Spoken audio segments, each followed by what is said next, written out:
Hi, everybody, and welcome to the one thing I thought I'd never make, a football-related video. You can probably hear my cat meowing in the background. This is going to be a bit of a rant. It's going to be a big of a rant. It's a rant. It's just a rant. And you know what? The internet brought this on. The internet brought this on, everyone. It's the internet's fault. He's chatty. I want to say that the current halftime outrage is ridiculous. I keep seeing things posted on social media that say suburban white housewives are just angry that brown women are empowered to shake their bodies. Do you know what the issue really is? It has nothing to do with skin color.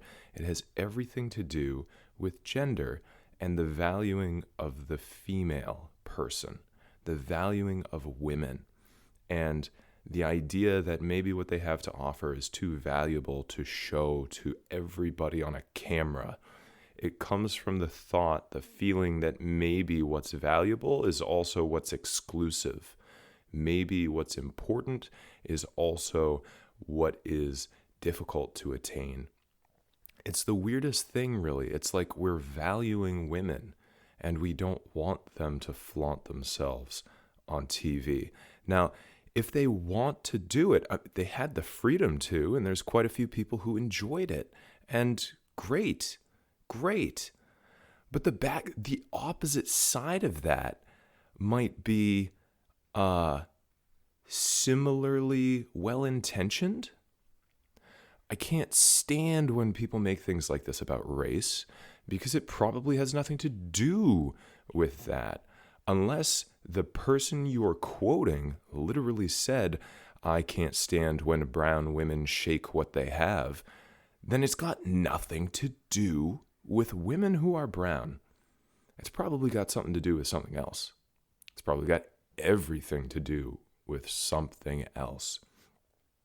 And if we want to make the Adam Levine halftime comparison, the same people who loved Adam Levine shirtless are the ones hating on J-Lo and Shakira. You know what? Maybe that's true. It is societally acceptable for men to go shirtless sometimes. Sometimes. And you know what? I was watching that halftime show with a bunch of other people, and we were rolling our eyes and going, wow, dude thinks he's all that. You know, that's the proper response.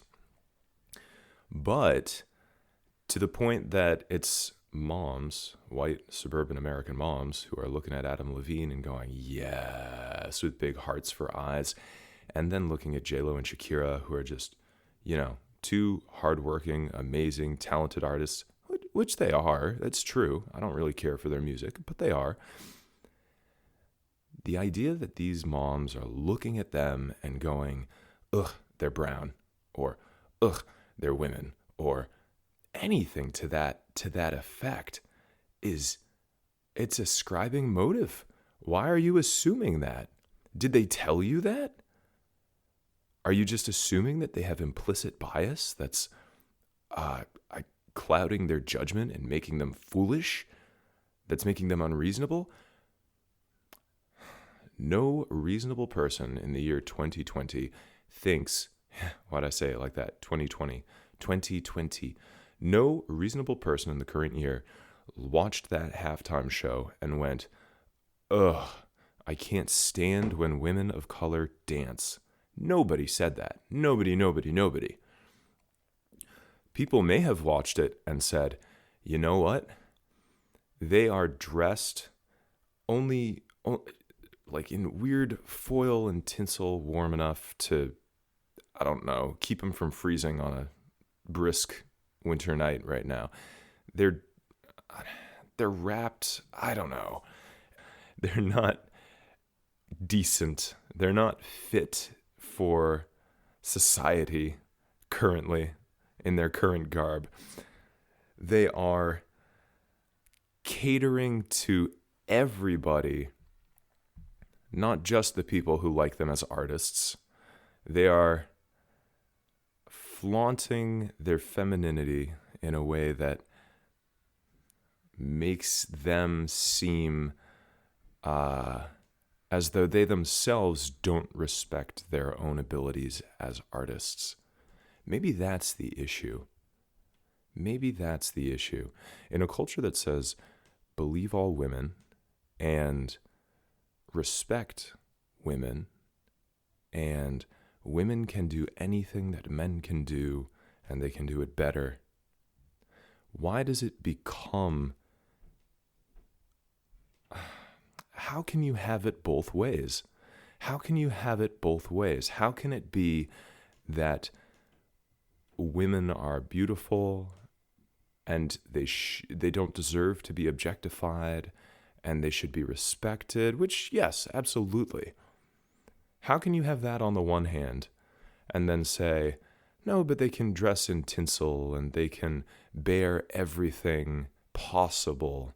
They can wear even less than they would at the beach, and they can dance in what might be considered a provocative manner, and yet that's your hang-up.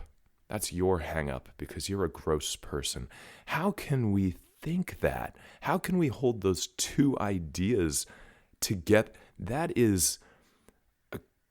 You're going to start fires with that amount of friction. It's crazy. It's crazy.